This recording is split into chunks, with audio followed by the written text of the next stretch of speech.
Samajwadi party बार बार एक झूठ को दोहराने का प्रयास करती है अनावश्यक रूप से, यानी जो मुद्दा नहीं था उसको जानबूझ करके मुद्दा बना करके और उसके माध्यम से जो चीजें प्रयास किया गया।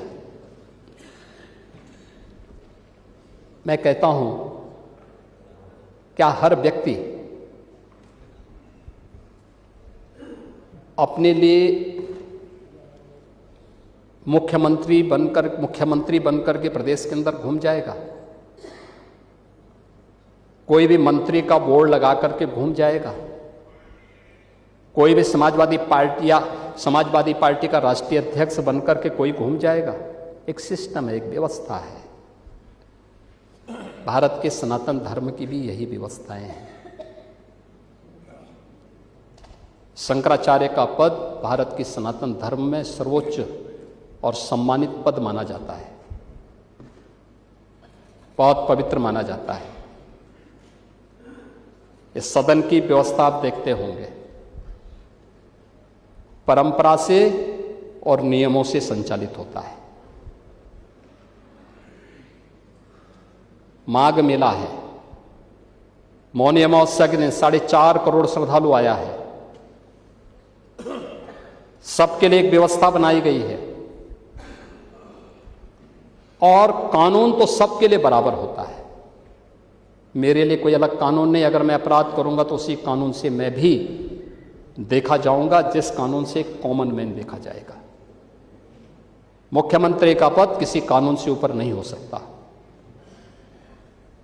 कोई व्यक्ति किसी कानून से ऊपर नहीं हो सकता। हम भारत के संवैधानिक व्यवस्था से जुड़े हुए लोग हैं और मेरा मानना है भारत के हर नागरिक को भारत के इस कानून को मानना चाहिए। भारत के अंदर शंकराचार्य की पवित्र परंपरा, जगत गुरु शंकराचार्य ने देश के अंदर 4 कोनों में 4 पीठों की स्थापना की। उत्तर में ज्योतिष पीठ की स्थापना, दक्षिण में श्रृंगेरी, पूर्व में जगन्नाथपुरी, पश्चिम में द्वारिकापुरी। 4 पीठों के 4 वेद हैं, ऋग्वेद, यजुर्वेद, सामवेद और अथर्ववेद। इन सब के अपने मंत्र हैं।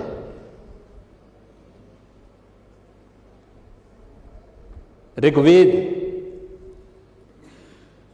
इसका मंत्र प्रज्ञानम ब्रह्म, ये प्रज्ञा ही ब्रह्म है, ये इसका मंत्र है। क्योंकि बुद्धि की पवित्रता पर ऋग्वेद ध्यान देता है। यजुर्वेद अहम ब्रह्मास्मि, ये इसका मंत्र है, मैं ही ब्रह्म हूं। कोई भी साधक जब अपनी साधना की पराकाष्ठा में पहुंचता है तो उसको इस बात की अनुभूति होती है। यही उपनिषदों का उद्घोष भी है।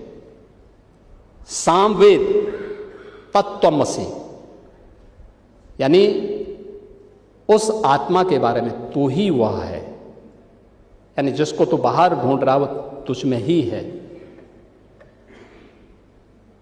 और अथर्ववेद अयात्मा ब्रह्म, ये आत्मा ही ब्रह्म है। ये 4 मंत्र हैं।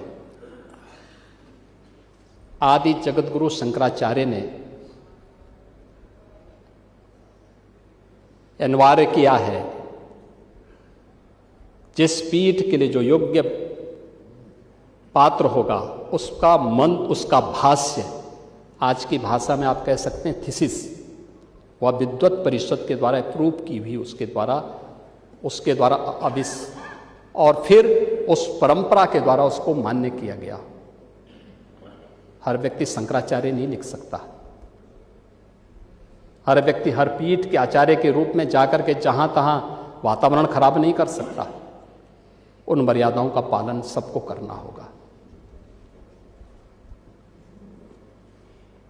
और अगर वो शंकराचार्य थे तो क्यों आप लोगों ने लाठीचार्ज किया था वाराणसी में? क्यों FIR लॉन्च किया था? आप नैतिकता की बात करते हैं।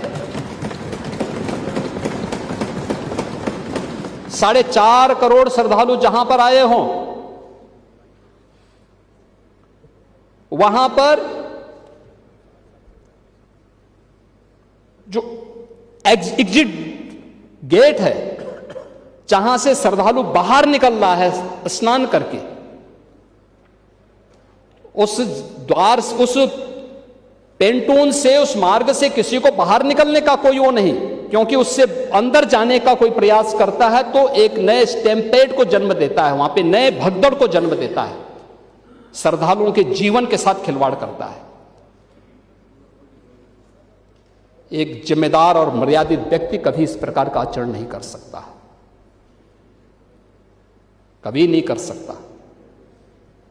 आपको पूछना है, सपा के लोग पूछें, लेकिन हम लोग मर्यादित लोग हैं, कानून का शासन पर विश्वास करते हैं, कानून का शासन पालन करना भी जानते हैं, पालन करवाना भी जानते हैं, दोनों चीजों को एक साथ लागू करवाना जानते हैं। लेकिन इसके नाम पे गुमराह करना बंद करिए आप लोग।